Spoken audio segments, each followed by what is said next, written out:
Welcome, everyone, to the Bucks County Living Podcast. I'm your host, Alex Neff, your real estate resource. Today, I am joined with Andrew Brown from Light and Sound Studio in Feasterville. Good morning, Andrew. How are you? Good morning.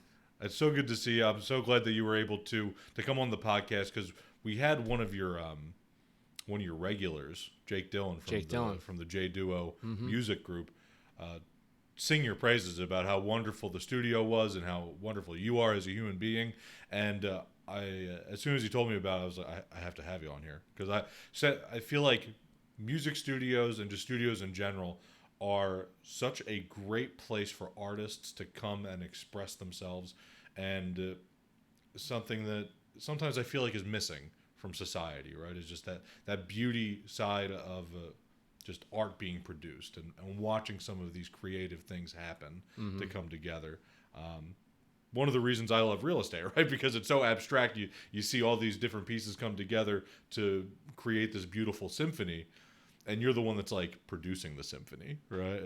As far as the music side goes. So I'm really, really excited to talk to you about Light and Sound and get to know you a little bit better as a person. So Andrew, could you tell me what is Light and Sound Studio and what do you guys do? Sure. Yeah. So Light and Sound Studio is primarily a recording studio and a video production studio located in Feasterville. And we do mostly bands. We record a lot of original bands in the Philly and Bucks County area.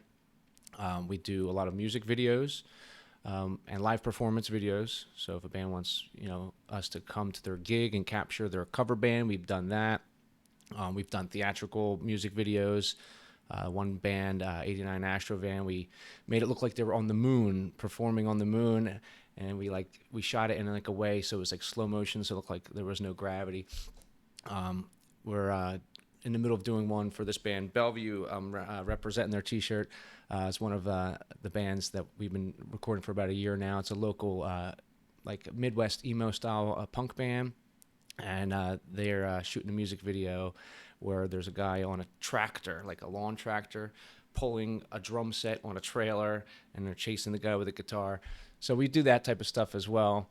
But we also do things that are not even related to music. For example, we actually do real estate photography sometimes. Awesome. Not all the time. It's not like our thing. But if someone calls us and say, hey, we need photos, we do photos, videos, and audio. So we specialize in all that stuff. We also do drone videos. Sometimes we do weddings. So, we're not just limited to, light and sound, like bands and music, but that's our specialty. That's Okay. what we do most of the time. So you can provide the full service of a media company, Exactly. but specialize in music production and music video production, both sound and video. Exactly. Right? That's cool. How did you get into this business? Because I feel like not just to know the equipment, but to also know to even have some concept input with the artists to be like, hey, what do you think of maybe this shot, or what do you think of just kind of advising them on what is the most efficient way to record something, the most cost-effective way to record something. How did you get into this? Because it really is, there's a whole science behind this, right? Yeah, that's a good question, Alex. I actually started as a drummer. I was a drummer since I was a little kid. So I've always been a musician and, playing in bands and stuff like that. And then it was, I think, 2005. I went to visit Los Angeles for my cousin's wedding. And I was walking down Hollywood Boulevard. There was a music school there. And my aunt and uncle said, oh, you want to go to that school? You could stay with us. My aunt and uncle from Cali. So I was like the Fresh Prince of Bel-Air. So I was like, yeah, I'll take you up on that opportunity. Absolutely. So I went and I studied there in Hollywood. I lived out in Los Angeles for 7 years. So being out there, I took some classes on recording in the college there. And everybody in Hollywood wants to be in the film industry. That's just, what everybody does out there. They all work at Starbucks or restaurants or whatever, but they're all trying to be famous actors or, film producers. So just by being there, I just got into it because a lot of my friends, were into it. So, and my wife was a photographer as well. So she kind of got me interested in the camera aspect of things. So that's kind of how I got the ball rolling with the photo, video part of Light and Sound. And then I started recording bands in like middle schools as like a side job. I was doing after school programs, and I really enjoyed recording. I picked it up right away. I've always been good at computers. I always picked up software quickly. Fast forward, 7 years. I lived out there for 7 years. Moved back here in 2012, and I kind of started like a little makeshift studio in my house, and would record the bands that I was part of.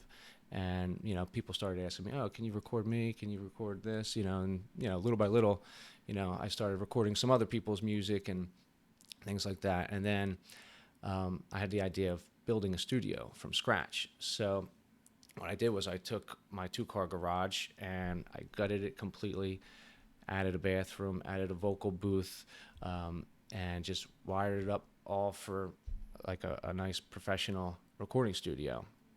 Wow. And that was 2018, and I've been going strong ever since. And Jake Dillon was one of our first clients. He came in, and I've recorded tons of his music and done a lot of his video work, and I really enjoyed working with him. And Bellevue is another band I mentioned. Sour Station is another local band that's been coming a lot. So Sunval. Yeah, a lot of local artists, have come to our studio, and we've really made like a presence in the Philly music scene for sure. That's cool. Yeah. Because when you were in that music school, was there any type of music that you specialized in, or was it more so like, was it a music school of like, do you want to play an instrument or do you want to record the instruments being played? Right. So Musicians Institute does all of it. So I went for drums because that's what I did. So that was my major, and I was always like a rock drummer, but going to the school I had to learn jazz, Latin, R&B. I had to learn all the different styles. But they also had a whole section of recording, which I didn't major in that, but I did take some elective classes in the recording. So I'm not like, I don't have a master's degree in recording, but I'm the type of guy that kind of learns quickly by just doing it. Yeah, so for sure. I just was more of a hands-on type. See, that's huge. I was just talking to somebody about this yesterday. So like, I go to Fox School of Business for marketing, right? Mm-hmm. And all of the marketing things that I do as a realtor, I've learned nothing from it in the Fox School of Business for marketing, right? Mm-hmm. And that's because like my stuff is so specific that like the school they have to teach you like the theory of everything, the generalization of stuff. But when it comes to like boots on the ground actually doing it, that's where I feel like I get the best experience. That's where I get the most learning value. So it's interesting that you had taken a couple recording electives and really went there for drumming, but now you're able to like incorporate both of them into your everyday life. Right. And I want to talk about the lighting too, because I feel like lighting just in itself with the cameras is such an art form to make it aesthetically appealing when you're because short form video is huge right now. Mm-hmm.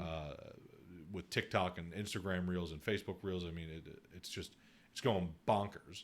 So what are some things that you do to really assist these artists in like kind of concocting? How do you figure out what lighting is going to be best for the music video based on what their concept is? Okay. Yeah, that's a good question. Yeah, lighting is a whole world.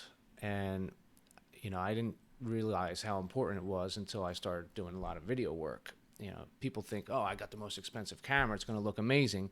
But if it's bad lighting, it's not. Mm-hmm. So, I started investing in different types of lights. I've got 2 soft boxes, the big, usually they're white light, daylight.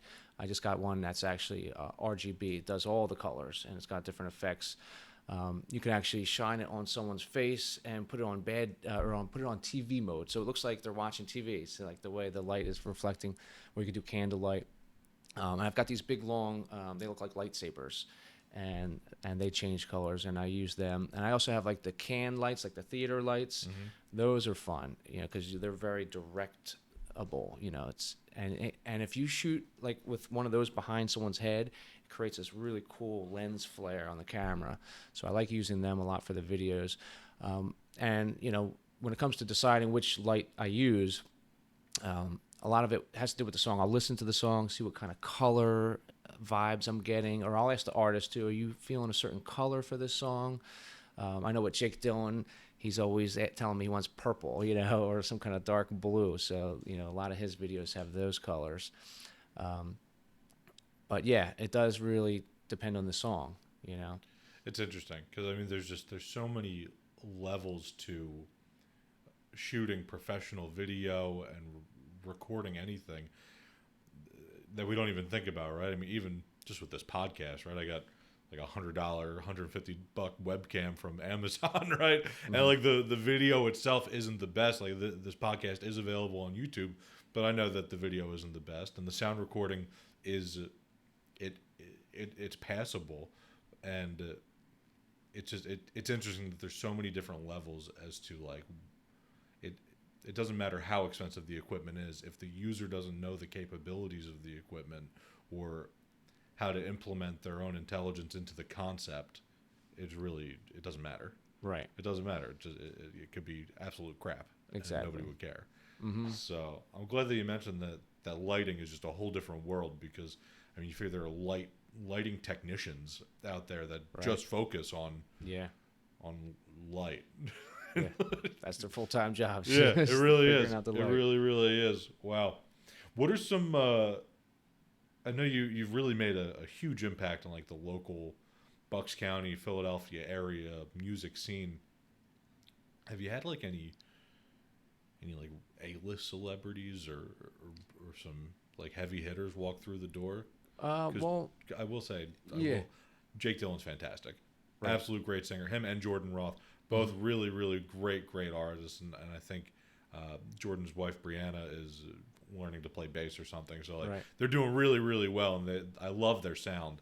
And if you go back and listen to a previous episode, you can hear a couple originals that they were playing. That I think after we recorded that episode, they went to go see you at the studio and record that same song. But yeah, what are some other like A-listers that have come through your door or soon to be A-listers? Right. So I would say the biggest name is there's a guy named St. Bullock, and he is not like the most well-known, although he's written songs that have gone platinum. So a lot of people that know the gospel music world will know who Hezekiah Walker is. Huge, very, very famous. And he's actually written a lot of his songs. So I had the pleasure to work with him on a bunch of his projects. Wow. Yeah, he's got a whole original album that he just put out called Good Grief.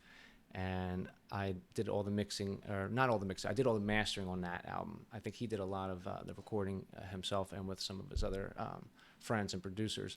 But he brought it to us for the mastering process. That's cool. And then he also shot a live video at the studio to promote that album that he did. It's amazing. It's so good. That's really cool. Yeah. And how did you come in contact with him? So Hezekiah Walker is from New York originally, I believe, and he just opened up a church in Bensalem, and I think it's called the Love Fellowship Tabernacle, and that's he bounces back between New York and this Bensalem church.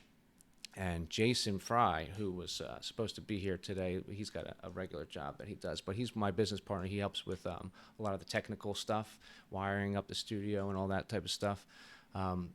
He was helping that church do sound for a while, so he got to meet a lot of the guys there.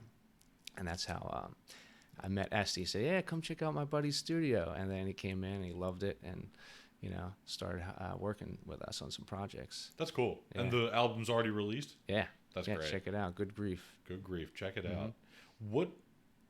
Because, I think that working with artists can be, very, very, just watching them create something is so beautiful to be able to watch and be a part of. And whatever we can do to assist them to create, to pretty much manifest their dreams, right? Mm-hmm. It's such a rewarding experience.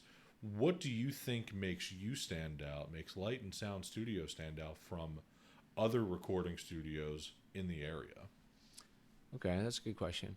I think, the main thing is the vibe that you get when you walk in the door. Like, I've been into a lot of studios, and it's kind of like no offense, but it's kind of like being in here. It's like a kind of a bright fluorescent lights, and it's not necessarily like the creative atmosphere that you want to be in when you're trying to create a work of art. So, since I do a lot of lighting, we have like a lot of mood lights. We got different color lights. It's like when you walk through the door, it feels like you're walking into like a different world. So the atmosphere is huge. And the other thing that that I think is different is we don't have a control room. I don't know if you're familiar. It's like a boxed off room that's kind of separate from where the music is being recorded. A lot of people might say, "Oh, that's not ideal. You need to have a control room." But I feel like in today's day and age with the technology, I've got different like types of headphones where I can isolate, or I can go in the vocal booth and I can isolate if I need to. But just being in the same room as the artist and being able to look them in the eyes and talk to them directly and not through a microphone makes a big difference in connecting with them. And then the attention to detail. Like we have the best microphones you can buy and the best preamps and the best interface. And we've paid a lot of attention to the details when we researched the equipment. And it's not just like, oh, this is my most expensive mic, let's give you that one. No, it's like, okay, this type of music works better with this $400 mic instead of this $4,000 mic. So knowing the equipment, knowing what it's going to sound best for is huge. And, we take very much pride in the detail of that. And I want it to be amazing, not just for the artist, but for myself when I create it. Like I'm an artist too. I'm a drummer and I've been in a lot of bands. And when I create something, I want it to be good. I don't want to put something out that I'm not going to be proud of. So that's interesting. In your experience, do artists even know the difference in quality between equipment when they're performing or stuff that they bring on the road with them, or do they rely on somebody like you with your expertise to be able to kind of guide them as to what they need to sound the best? Yeah, I mean, a lot of artists have no idea when it comes to equipment. They don't know anything about microphones. They don't know anything about preamps. They don't know what's going to sound good, what's not, So, yeah, when they come in and I say, oh, let's try this amplifier, let's try this, microphone, they trust us because we've been doing it a while. I think the other thing that makes us unique, too, is we're kind of a one-stop shop for bands. You can come, you get your song recorded, you get your music video, we get to your band photos. They can get everything all done in one place, mixing and mastering. I love that. The one-stop shop. Everything you need. Mm-hmm, exactly. Everything you need under one roof. Uh-huh. I was giving you the tour down the hallway, showing like, hey, we got everything here. Kind of like here, yeah. With Berkshire Hathaway Home Services, Fox and Roach. The name is just so long, but yeah, we got Trident Land Transfer, we got Prosperity Home Loans, all in the same building. It's a one-stop shop. So when clients come here to buy a home, they get everything they need in one building. Mm-hmm. Why wouldn't you want to do something like that? Pretty convenient. Exactly, the convenience aspect.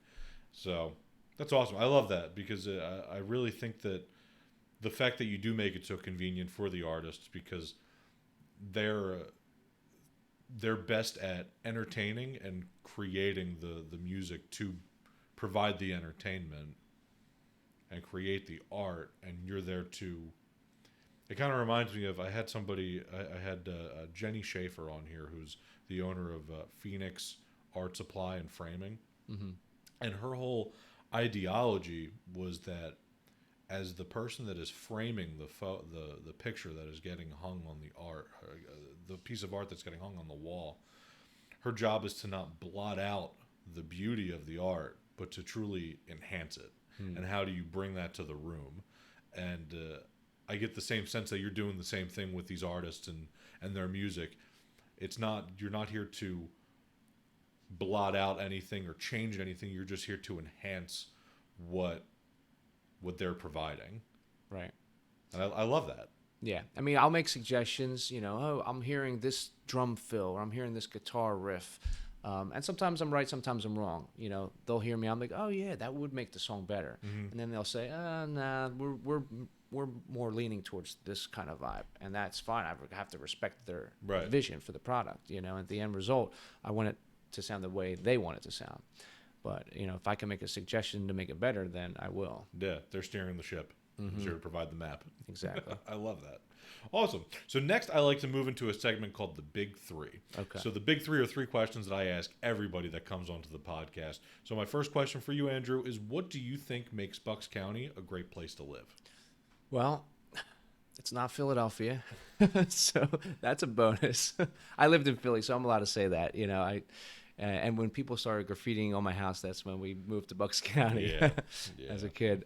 No, there's a lot of great things in Philly, but Bucks County is close enough to Philly, where you can go and be in the city if you want to. It's close to the Delaware River, which is amazing. Me and my family, we love going tubing down the Delaware. It's close enough to New York City as well. It's close to the Jersey Shore. It's got beautiful parks, Tyler State, Cork Creek. Yeah, I mean, I love Bucks County. It's the location. It really is. I get to love the city from an arm's length. Exactly. And enjoy the perks of suburbia at the same time. I lived in Los Angeles for 7 years, and I didn't want to come back, because I loved the weather out there, and I loved all the connections I made out there. So it was rough the first few years I was back, but then looking back on it now, I'm like, wow, I wouldn't want to go back there. Like, I love the Four Seasons. I love the people here. The people out in Los Angeles are a different type of people. Everybody's trying to be a movie star, so you don't know if they're acting or if they're being sincere. But in Philly, everybody's really sincere. When they say something, they mean it. So I love the people around here and the weather. Yeah, that's awesome. What are some of your favorite restaurants in Bucks County? It's a good question. Now, there's a restaurant that was my favorite until they closed down. It's called Wok's Cooking. It's a hole-in-the-wall Chinese restaurant in Feasterville. And like 6 months ago or so, they just disappeared. I have no idea where they went. And again, back to L.A., the Chinese food out in L.A. is terrible. Really? Yes. Interesting. I tried so many different Chinese restaurants. Maybe it's more authentic, I don't know. But the Philly Chinese food is the best. Like the wonton soup, the egg rolls, so good. So that was my favorite until they closed. We did find another one in Holland called Bamboo Kitchen. They're almost as good as Wok's Cooking, but there was something about their wonton. It was so good. There's another place called Empanada Mama we just discovered in Doylestown. Yeah, they were really good. I really enjoyed that. I would. Yeah. So if anyone that's listening knows the owner of Wok's Cooking, please tell them that we need you to find a new location. Yes. To open up a new spot somewhere. Please. Even if you're rebranding, reach out to me, reach out to Andrew. His contact information is going to be listed in the description of this. Let us know where you are, because we gotta get you back. I need that wonton back in my life. And Andrew, my last question for you is, where can people find out more about you and Light and Sound Studio? So we got our lightandsoundstudio.com website, so you can always go to the website, and I'll have all of our information on there. We're on YouTube, Light and Sound Studio. Instagram, we have 2 accounts. We have at Light and Sound Studio, and that's our main studio account. And we just kind of post, the things that we're doing at the studio. And then we have the other one, which is called at Light and Sound Studio Live. And once a month, we put on a show at Sweeney's, which is right in Northeast, right across the border. Yeah. And we'll have local bands every month. We'll start with an hour of open mic, and then we'll do 3 different bands performing there. We do it once a month, usually the 3rd Thursday of the month. So I use that Instagram account to promote that stuff. And yeah, I think that's it. I mean, I opened up a TikTok, but I haven't figured out how to use it yet. Yeah. So TikTok, it can be daunting. Yeah. But luckily, you have all the equipment to be able to make some really awesome TikToks. I've done TikToks for other people. I just haven't done any of my own. Awesome. Well, Andrew, thank you so much for coming out today and talking about Light and Sound Studio. I'm really excited to hear about your continued success, and maybe even do a little bit of collaboration on some videos, because I do a ton of video. I've seen some of your videos, and I gotta say I love them. Thank you. Very entertaining. I appreciate that, and I'm always looking on how can I continue to be better. And I think I definitely think that what you do over a Light and Sound is can only really enhance people's lives. So myself, both professionally and personally. I don't see why it wouldn't be a wonderful, wonderful match. So Yeah, love to collaborate on something. yeah, that'd be great. I do appreciate you coming on. I wish you nothing but continued success. I think you're really, really doing a great job, and I love that that Jake and the J Duo Music were able to get us together to talk about this, because I think that your intelligence behind the scenes to be able to bring that to artists and make suggestions, and whether they accept them or reject them, completely okay. Mm-hmm. It's how can we help whatever people are doing? What can we do to be the middleman between somebody and their dreams? Right. So awesome. I appreciate it. Thank you so much, Andrew. Absolutely. And as always, I'm your host, Alex Neff. Make sure to reach out if you have any questions about Bucks County living.